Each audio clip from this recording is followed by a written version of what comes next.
Hello and welcome to the Digital Darkroom series. My name is Gary Cooper and I wanted to share with you some of the editing that I do and some tips and tricks so you can edit your own photos if you wanted to. But I think mainly it's to show you the kind of stuff which I can do through the use of the editing software that's available to us.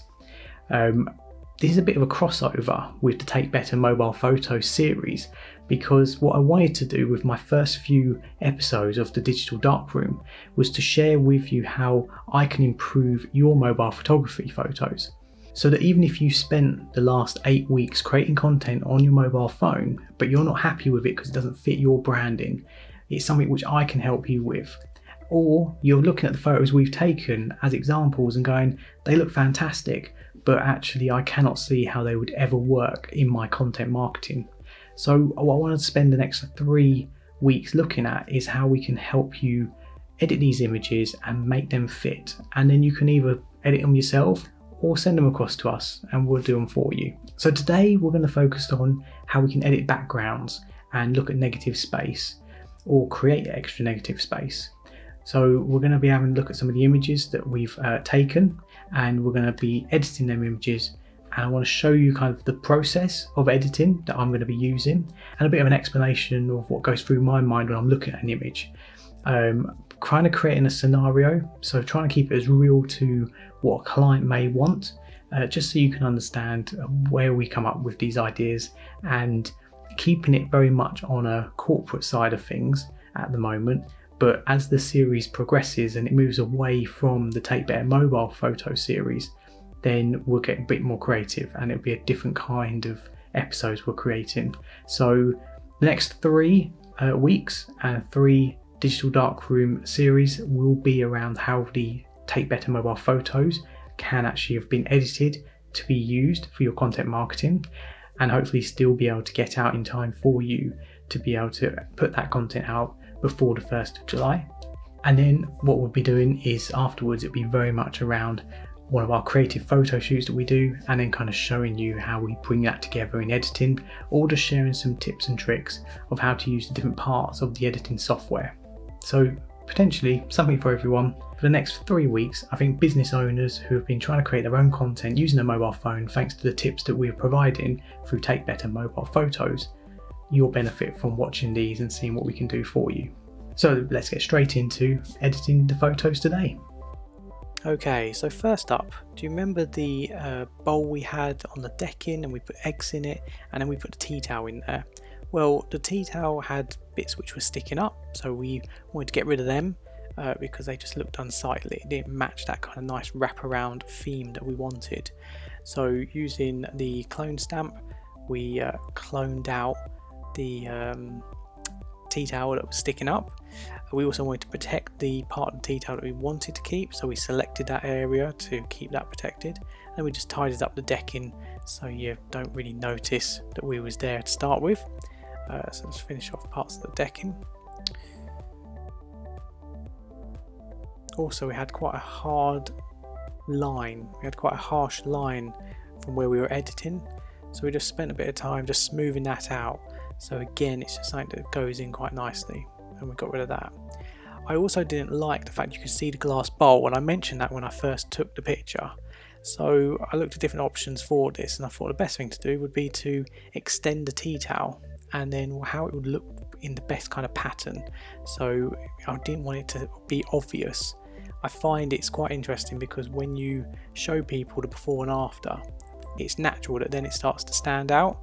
So when you see this when it's completely finished, hopefully you'll agree that it's actually blended in quite nicely. I think the key thing was to make sure that we had enough space to be able to clone from, and then we were just looking at what pattern we wanted to keep.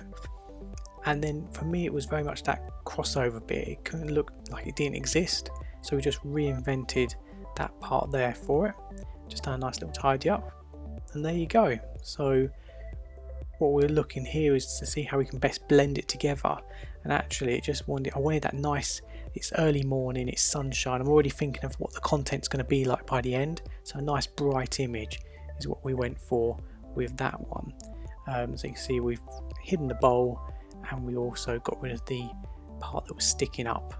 So quite a nice finished image.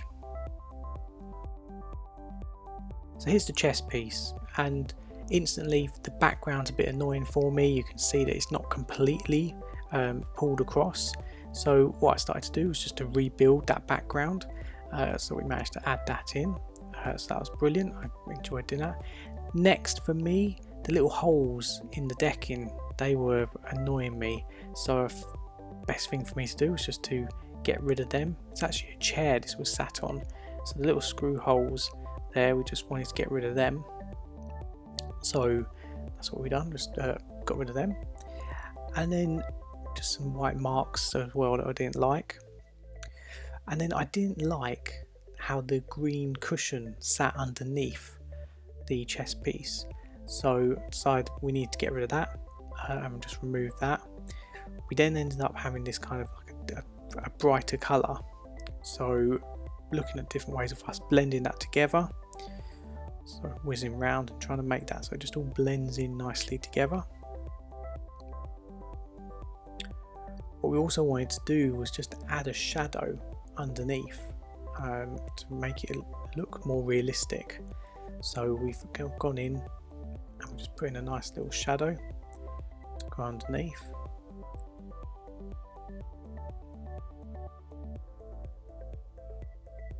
And then it was a case of just let's make it all blend together. So just matching up the colouring, the texture,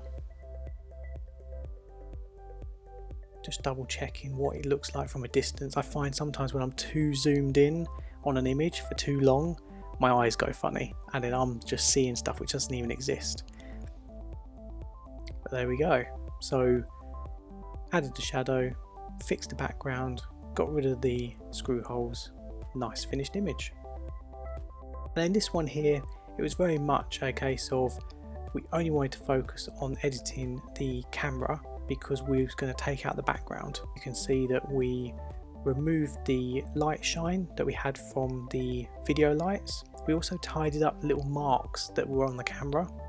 We blacked out the screen so it actually looks really nice, and we highlighted the DJI logo. Also, I hate anything where there's too much light shine, so we got rid of the light shine that was down on the adapter part for the camera, and overall just tidied up the image. And then we put in a nice blue background because we need to have it as a blue background for our content marketing, which we're going to create in episode 3 of the Digital Darkroom. So I hope that was useful for you. Hopefully come back next week, leave any comments and suggestions for what we can do next time for you, and I look forward to seeing you next week.